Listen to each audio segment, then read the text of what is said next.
Assalamu alaikum. Can I start by acknowledging you, Dr. Ibrahim Abu Muhammad, Grand Mufti of Australia, and can I thank you very, very much for your kind invitation to join you at this evening's symposium.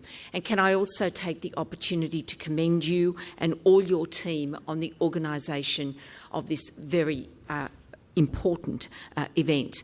Can I also acknowledge my parliamentary colleagues, federal parliamentary colleagues, Tony Burke, Jason Clare and Richard Di Natale, to all the sheikhs, religious leaders, community leaders, ladies and gentlemen. According to the Pew Research Centre, there are more than 1.6 billion Muslims in the world today, and this makes Islam the second largest religion in the world today.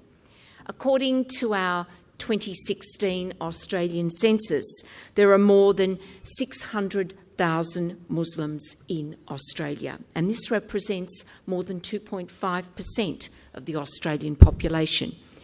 Australian Muslims have heritage from different countries from all over the world: Africa, the Middle East, Central Asia and Southeast Asia. Indeed, the very diversity of your communities is a microcosm of Australia's cultural diversity.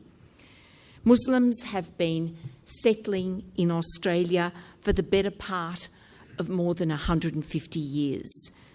In different ways, they have contributed over the decades and the centuries to build a better life for themselves, for their communities, and contributed to making Australia a better place.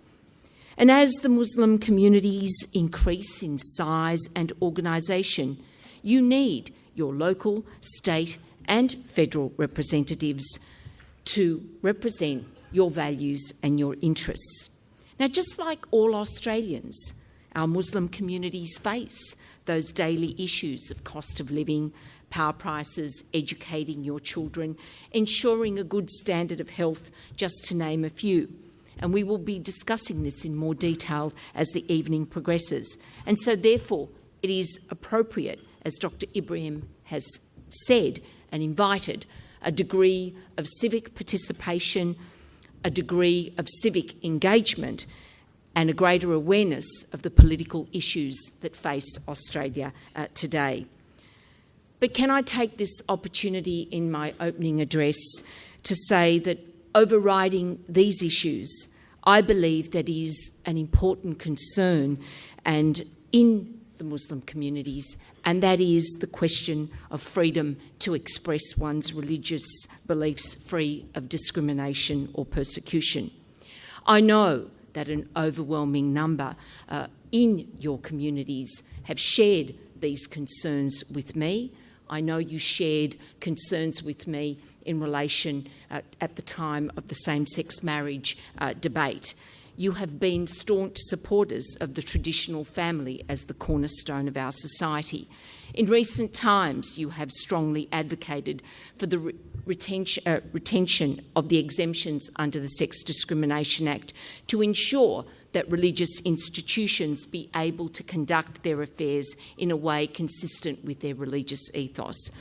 Can I thank you for making a submission to the Senate Legal and Constitutional Affairs Committee inquiring into changes that were proposed by Senator Wong to remove these exemptions. You joined thousands of individuals, religious and other organisations who are also concerned about these issues and opposed to the legislation. The recommendation of the committee was to oppose the legislation. You have supported the need for a standalone legislation to protect religious freedom. Now, we have seen the rise of religious intolerance in the world, and as we pray for the victims and families of the recent New Zealand terror attack, it has reaffirmed the need for a standalone religious freedom law in Australia. It is now time for us to get on with our international obligations and protect the rights of all Australians to practice their faith free of discrimination. This is the practical and necessary response to religious intolerance, and the time has come when this is crucial. and as part of the government's response to the Religious Ruddock Review, these issues will be referred to the Australian Law Reform Commission. Can I conclude again by thanking you, Dr. Ibrahim, for your kind invitation? Thank you.